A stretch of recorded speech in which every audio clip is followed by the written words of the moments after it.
Merci. La parole est à Madame Anne Genetet, rapporteure pour avis de la Commission des Affaires étrangères.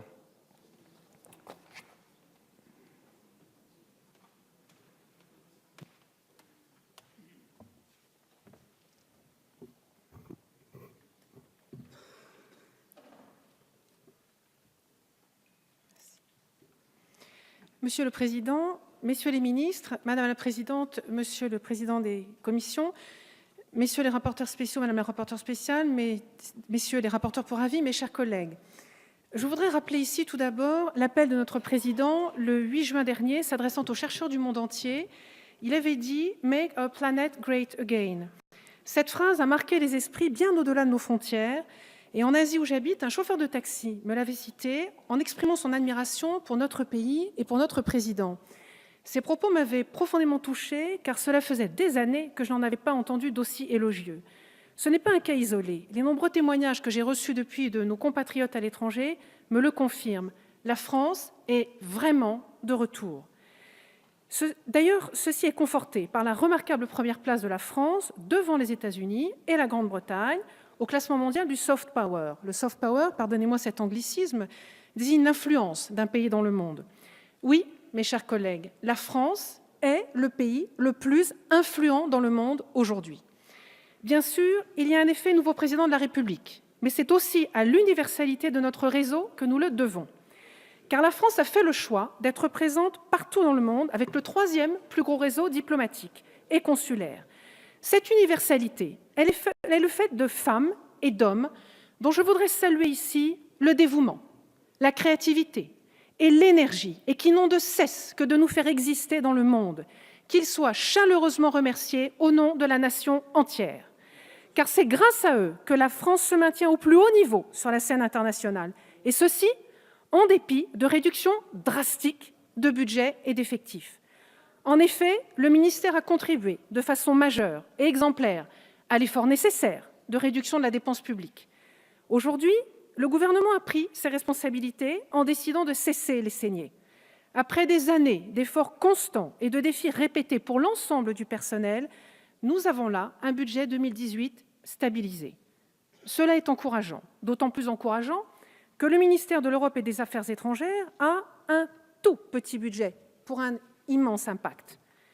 Mais en même temps, l'étude détaillée de ce budget montre qu'il existe des marges de progression qui permettraient, à budget constant, de gagner en efficacité. Ainsi, le bon élève Quai d'Orsay peut devenir un élève d'excellence. Il faudra pour cela faire appel à un peu d'audace et d'innovation. Et ce rapport propose 14 pistes.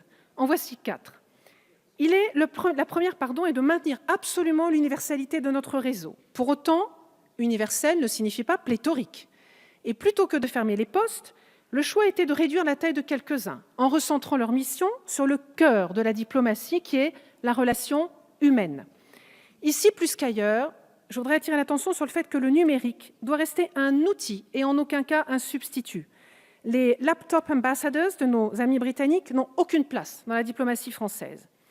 La deuxième piste de transformation est de donner à nos chefs de poste plus d'envergure et de moyens. Ceci impose le détachement au Quai d'Orsay des personnels attachés à un autre ministère le temps de leur mission. La troisième piste de rénovation concerne l'évaluation des actions et des missions. Il s'agit ici de revisiter les indicateurs de suivi, de qualité et de performance.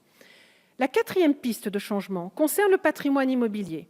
Il est urgent que les crédits budgétaires soient renforcés afin que cesse cette stratégie de courte vue qui consiste depuis plusieurs années à vendre d'une main pour assurer l'entretien lourd de nos emprises, ce qu'on donne de l'autre, en soulignant que tout ne peut pas être vendu pour autant. La gestion du patrimoine immobilier se doit d'être à la fois ambitieuse et plus raisonnée. Ces recommandations doivent permettre au ministère de l'Europe et des Affaires étrangères d'entrer avec le ministère des Finances dans un dialogue plus efficace, plus lisible, plus transparent, afin qu'ensemble, ils convergent vers des choix qui répondent aux ambitions politiques de notre pays. Pour le Quai d'Orsay, l'enjeu est ici de choisir la construction de son budget plutôt que de la subir. Messieurs les ministres, comme parlementaires commissaires aux affaires étrangères et au nom des citoyens que je représente, soyez assurés que vous pouvez compter sur les députés de la Nation pour vous soutenir dans les efforts nécessaires de modernisation afin que l'an prochain, nous puissions être en mesure comme cette année, d'approuver le budget de ce très grand ministère. Et pour conclure, messieurs les ministres, je vous lance un défi.